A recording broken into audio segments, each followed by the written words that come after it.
예, 시청자 여러분은 지금 행복하다고 느끼십니까? 최근 대한신경정신의학회가 공개조사한 결과에 따르면 대한민국 국민 중 36%가 행복하지 않다고 답했습니다. 네, OECD 국가 중에서 행복지수가 최하위권인 한국의 문제점, 그리고 국민들이 많이 웃을 수 있는 방법은 없는지 최창호 심리학 박사와 함께 살펴보겠습니다. 네, 안녕하십니까? 어서 오세요. 예, 어서 오십시오.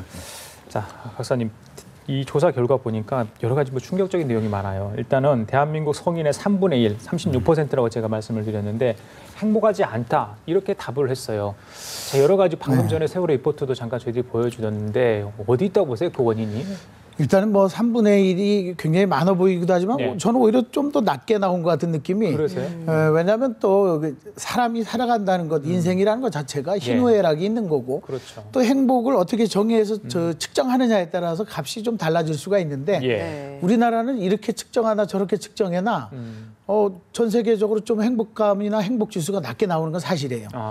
왜냐하면 여러 가지 심리적 특성, 사회적 배경, 또 뭐 문화의 또 그 특성들도 있을 거고, 그렇죠. 또 개인적으로 심리적으로 볼 때 보면 너무 기대치가 높은 것도 왜 기대치가 높으냐면 일단 우리나라 사람들은 체면 문화를 중요시하다 보니까 비교를 하게 많이 되고 누구는 어땠는데 나는 이렇다.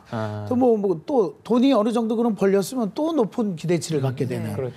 또 그러면서도 안타까운 것은 돈 있는 재벌가 그룹들의 싸움 이런 것들까지도 오히려 사회의 악영향으로 그러니까 심리적인 측면에서 돈이 있어도 행복한 건 아니구나. 뭐 형제간의 싸움, 뭐 상속 싸움 또 없으면 또 없는 대로 또 불행하다고 자꾸 생각을 하는데 제가 보기에는 이런 것에 대한 뭔가 좀 생각의 전환, 변화가 필요한 때입니다. 뭐 이런 심리적인 생각 이외에도 좀 이제 며칠이면 세월호 일주기를 맞기도 하고요. 지난 한 해 동안은 이제 세월호 참사도 있었고 그 밖에도 이제 뭐 엽총 살인 사건, 토막 살인, 고무통 살인 사건 정말 수도 없이 많은 엽기 살인 사건들이 많이 일어났습니다. 이런 사회적인 문제도 이런 행복 지수 절감에 영향을 미쳤을까요? 항상 그 우리가 행복이라고 하는 것도 보면 바이오적인 것도 있어요. 뇌의 호르몬이나 신경 전달 물질이라든가 아니면 요즘에 미세먼지가 높아질수록 우리가 미세먼지가 중추신경계를 혼란시키거나 신경 전달 물질, 특히나 이제 오존 같은 경우는 세로토닌에 영향을 미쳐서 자살률이 4, 5월 달에 급격히 늘어납니다. 봄 타는 것도 있지만 그런 것도 있죠. 바이오적인 거가 있고 또 사이코, 심리적인 것도 있어요. 그 사람들이 잘못된 생각, 아니면 아까 얘기했듯이 기대치나 비교 대상의 잘못 선정, 또 불행한 쪽으로 자꾸 생각하는 것도 있지만 말씀하신 대로 사회적으로 그러한 큰 사건들이 나게 되면 그게 소시오적으로 또 전체적으로 영향을 미쳐요. 그래서 뭐 불행감이나 아니면 자살이나 우울증에는 복합적인 원인이 있는데 말씀하신 대로 아까 그 교수님 그 인터뷰가 굉장히 말씀이 옳은 게 뭐냐면 슬픔과 아픔과 객관적인 분석은 이제 세월호 진상규명위원회 쪽에서 맞고 이제는 우리는 1주년 기념해서 PTG 외상 후 성장에 있는 그러니까 포스트 트라우마틱 그로스 무슨 얘기냐면 우리는 PTSD 해갖고 외상 후 스트레스 장애 얘기는 많이 지금 했잖아요. 그렇습니다. 그럼 외상 후에 성공적으로 극복한 사례. 9.11 이후에 미국에서는 오히려 성장한 사람들의 현상들이 있었거든요. 다시는 저런 일을 하지 않기 위해서 나는 절치부심 이런 공부를 더해서 뭐 배의 구조 저런 것도 한번 바꿔보겠어. 공무원들의 관폐를 극복해보겠어. 나는 아픔들을 위해서 문화생활을 통해 위로를 하겠어. 이런 문화에 대한 이제 고무적인 방향의 취재와 보도 그런 건 정말 중요하죠. 알겠습니다. 자, 이번 설문 결과가 어떤 항목을 담았는지 저희들은 구체적으로 잘 모르겠는데 일단 행복의 기준이 뭔가 각자가 다 틀릴 것으로 보여요. 그런데 일반 그 전문의들이 행복 지수를 체크할 때 항목이 있잖아요. 뭘 기준으로 삼습니까? 우리가 뭐 사랑을 얘기할 때도 사랑을 정의하기가 어렵잖아요. 맞습니다. 우리 이제 심리학에서는 이제 조작적 정의를 먼저 내려라. 행복이란 뭐냐. 근데 이 행복같이 또 정의를 내리기가 어려운 게 너무 어렵죠.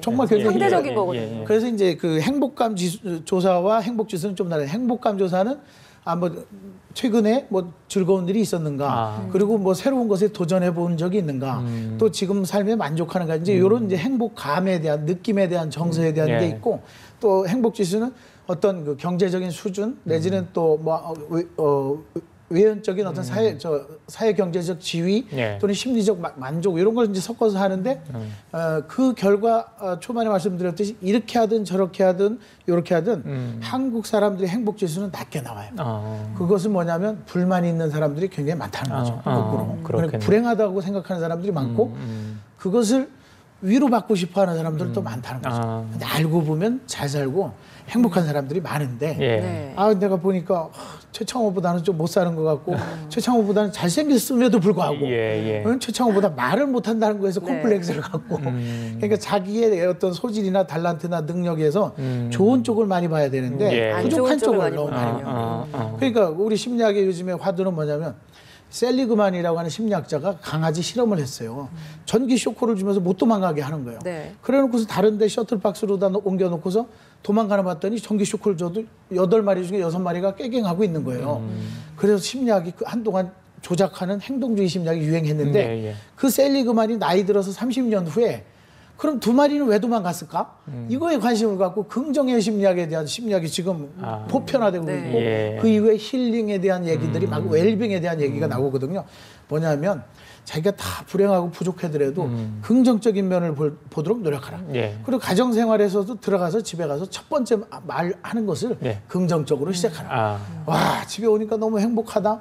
우리 아이들 보니까 너무 기쁘고 예. 설거지를 안 해놨어도 내가 할 수 예. 있는 일이 예. 있네. 예. 뭔가 긍정적으로 한번 생각을 해보자는 거죠. 예. 네. 뭐 경고 있잖아. 작은 것에 기뻐하라. 뭐 그런 말도 있는 것 그럼요. 같은데 예. 일단 아까 전에 뭐 체면 문화도 말씀하셨는데 자 우리 한국인들 일단 본인 스스로 기대치를 너무 높게 잡다 보니까 많이 실망도 하고 또 우울해하고 이런 현상이 나타나는 것 같아요. 그렇죠. 조그만 소소한 것에 좀 행복할 수 있는 방법 어떻게 이 마음가짐을 바꾼다고 쉽게 되지는 않을 것 같은데. 그것은 예. 이제 습관적으로 일어나야 되는 거죠.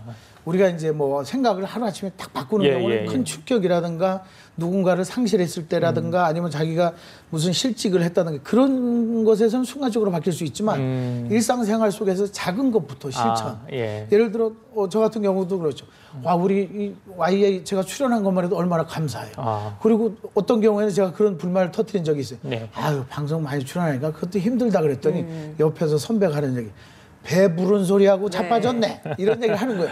깜짝 놀랐어요. 예. 이것을 감사해야 되고 예. 소중하게 강의가 있으면 소중해야 되는데 그걸 일시적으로 힘들더라도 예. 자꾸 말투도 긍정의 말. 맞습니다. 사랑, 관심, 칭찬, 또 신뢰, 존중, 이해 이런 단어들을 자꾸 이제 습관적으로 하는 거죠. 알겠습니다. 예. 이게 불행하다고 느끼는 감정, 자기가 행복하지 않다라는 생각이 결국에는 극단적인 살인 그리고 네. 또 이제 자살까지 몰고 가는 경향이 있는 것 같아요. 이제 자살도 정말 예방을 사전에 미리 예방을 하는 게 제일 중요할 것 같거든요. 그럼요. 방안 어떤 게 네. 있을까요? 일단은 그 아까 뭐 심영래 감독하고 다른 방송에서도 얘기를 했지만 순간이 지나가면요. 그 순간이 지나면 아무것도 아닌 경우가 있어요. 욱 하다 깨달은 성자라는 것도 있잖아요. 근데 이제 우리는 충동을 자기들이 혼자 이제 뭐 욱하고 느끼다가도 자신이 없으니까 요즘에는 자살 사이트라든가 해갖고 동반 자살을 자꾸 예. 선택을 하게 되는데 네. 자살은 범죄입니다. 자살은 범죄예요.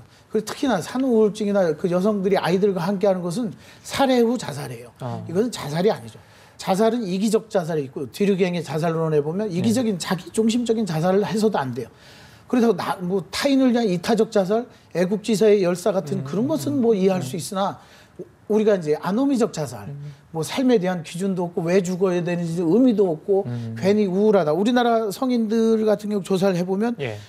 불안 우울 장애가 뭐 근 30% 가까이 치료받아야 될 정도고 분노 조절 장애도 굉장히 많고 결국은 뭐냐면 우리도 선진국의 시스템을 이제 받아들여야 된다. 왜냐하면 이제 신경정신과 상담이라든가 이런 것을 기록에 남지 해야 되는 것도 물론이고요. 예. 외국 같은 경우는 이제 지방이라든가 지역 단체에서 예. 쉽게 찾아가서 상담할 수 있고 아. 또 이게 의료보험이 돼줘야 됩니다. 네.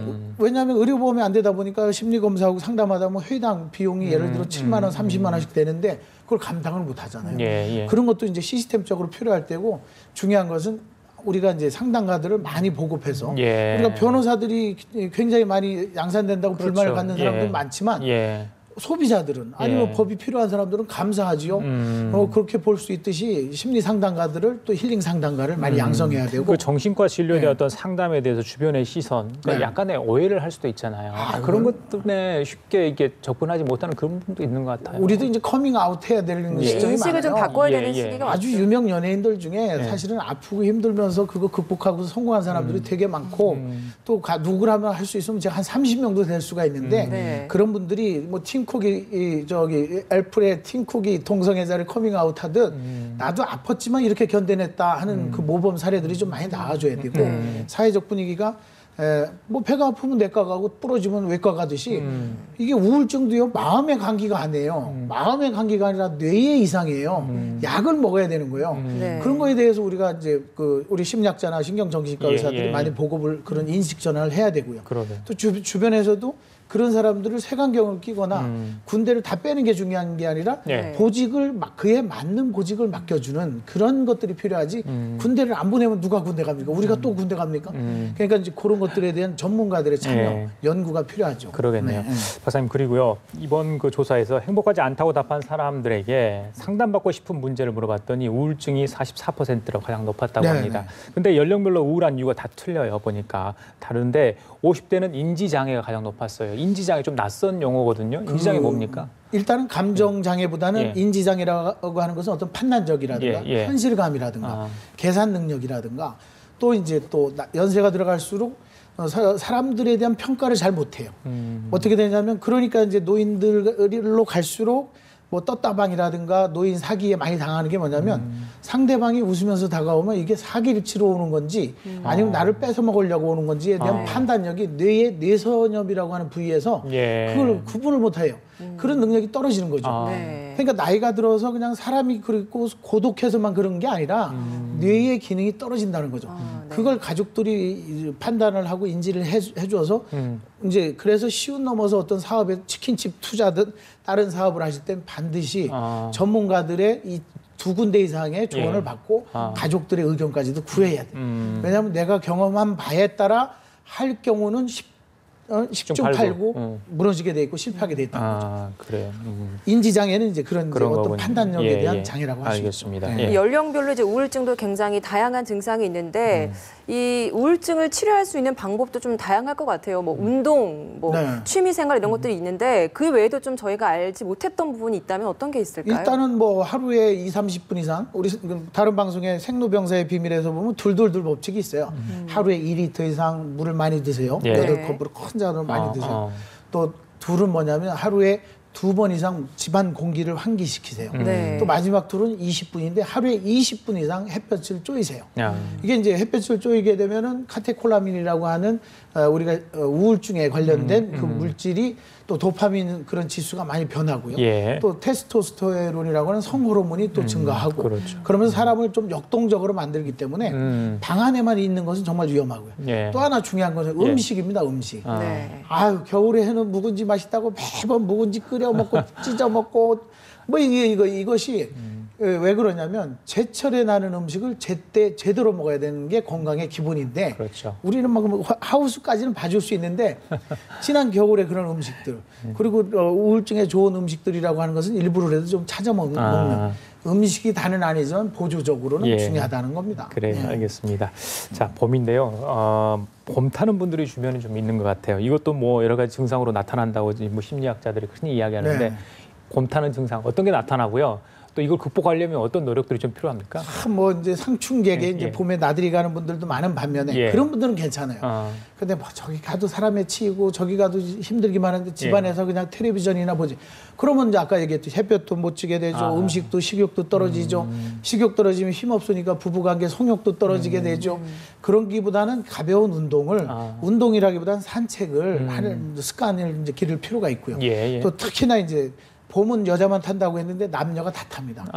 가을도 여자도 타거든요. 그래요. 왜? 네. 일조량의 변화가 되면서 거기에서 사람들의 호르몬 변화가 일어나고 그건 남자 여자 누구나 타는 건데 예. 그것을 받아들이는 거죠. 예. 아 봄이 왔으니까 좀 입맛이 없네. 그럼 입맛을 돋구기 위해서도 뭔가 음식도 한번 변화도 해주 볼 필요가 있고요. 예. 그게 증 안 되면 가볍게라도 가족 여행이든 아니면 혼자만의 시간도 가져보고요. 그런 것들을 안 하는 가운데 그냥 아유 나는 불행하고 봄이 오니까 우울증하고 그러다 보면 이건 악순환이죠. 그러니까 이걸 선순환으로 바꾸려면 오히려 저 에너지를 좀 밖으로다 봄에는 돌릴 필요가 있다는 거죠. 그래. 예. 에너지를 돌리는 거 이 모든 것들이 결국에는 이제 우리가 행복해지기 위해서 이런 결론으로 도달할 수 있을 것 같아요. 네. 근데 우리가 행복해지기 위해서는 어떤 방법이 있을지 뭐 자주 웃는 게 좋을까요? 어떤 게 좋을까요? 아니 그 아주 중요한 말씀하셨는데 네. 뭐 좋은 음식, 좋은 인간관계, 좋은 뭐 문화 그런 것도 다 중요하지만 웃는 게 가장 좋습니다. 네. 그리고 재미난 얘기가 있으면 정말 그냥 받아들이면서 웃어주기. 예. 일부러라도 웃는 인도에서도 뭐 시작이 됐지만 그냥 껄껄껄 웃고 미친 듯이 웃고 네, 했더니 웃음 어느 날 치료사도, 보니까 네, 치료도 있죠. 되고 네. 웃음 치료라고 하는 것 자체가 사실은 뇌의 뇌파도 바꿔주게 되고요. 예. 그리고 호르몬 변화도 있게 되고요. 그리고 내장 근육까지 다 움직이게 하니까 위도 활성화되고. 예, 예. 중요한 것은 가짜 웃음이라도 웃게 되면 그게 보약이 된다. 예. 그러나 진짜 웃음은 정말 좋은 산삼 이상의 보약이 된다. 그리고 그 웃게 되면 면역 기능 중에 NK 세포, 내추럴 킬러 세포, 자연 암 세포를 잡아먹는 자연 살생 세포 숫자가 예, 높아지고 예. 면역 세포가 분명히 높아집니다. 일부러라도 웃으면 심리학자 윌리엄 제임스는 웃기 때문에 행복하고 울기 때문에 슬프다는 거 하는 거거든요. 예. 네. 뇌는요 단순 무식해요. 바보 같아갖고 웃으면 아, 이 사람이 행복하구나. 그럼 행복 물질을 빨리 뿜어야지. 그러면 그런데 이 사람이 자꾸 안 웃고 있고 슬퍼하는구나. 예. 그러면 아주 독성 물질들을 뿜어내는 거거든요. 네. 왜냐하면 빨리 급격하게 좀 치료를 하기 위해서 엔돌핀이 중요한 게 아니라 사실은 이제 세로토닌이 시대가 왔습니다. 알겠습니다. 네, 그리고 웃음이 가장 네, 중요하죠. 오늘은 웃어야 될 것 같습니다. 작은 일에 행복해하라. 네. 그리고 웃고 살자. 알겠습니다. 자, 지금까지 최창호 심리학 박사였습니다. 감사합니다. 고맙습니다.